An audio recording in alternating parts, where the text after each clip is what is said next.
मित्रांनो, मी आज एका सदन शेतकऱ्याच्या शेतामध्ये आलेलो आहे आणि असे शेतकरी जे माझे मित्र प्राध्यापक प्रशांत वाघ हे कांदा प्याज आणि या कांद्याने महाराष्ट्रामध्ये आणि पुन्हा भारतामध्ये अनेक वेळेला सरकार पाडलं आहे.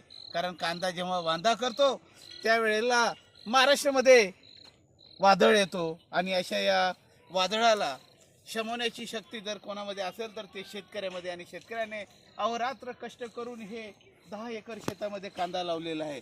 आणि या कांद्याचं या शेत आता मला स्वतः येऊन मुंबईहून मी आता डायरेक्ट या शेतामध्ये आलेलो आहे.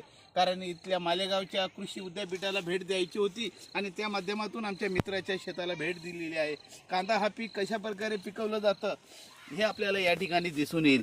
कारण हे कांद्याची पात आपल्याला या ठिकाणी जरी दिसत असली तरी ती खाण्यासाठी योग्य नाही, परंतु कांदा आता तयार झालेला आहे आणि शेतकऱ्याच्या आयुष्यामध्ये हा सुगीचा दिवस आलेला आहे. आणि माझ्यासोबत कॅमेरामन केतन शेवाळे, माझे मित्र प्राध्यापक अर्थशास्त्र विभागाचे गाढे अभ्यासक केतन शेवाळे देखील या माझ्यासोबत या ॲग्रिकल्चर टूरसाठी आलेले आहेत. आणि आमचे शेतकऱ्यांचे स्नेही शेतकरी मित्र आणि शेतकरी खऱ्या अर्थाने हाडाचे शेतकरी प्राध्यापक प्रशांत वाघ सर हे देखील त्यांच्या शेतात आमच्या भेटीसाठी, आणि त्यांचे बंधू श्रीकांत वाघ हे आमच्यासोबत आहे. आणि ही सायंकाळची वेळ झालेली आहे आणि अशा प्रकारे हे सेट तुम्हाला दिसत आहे आणि याच्यामध्ये देखील वेगवेगळे प्रकारचे फळं या ठिकाणी घेतले जात आहेत.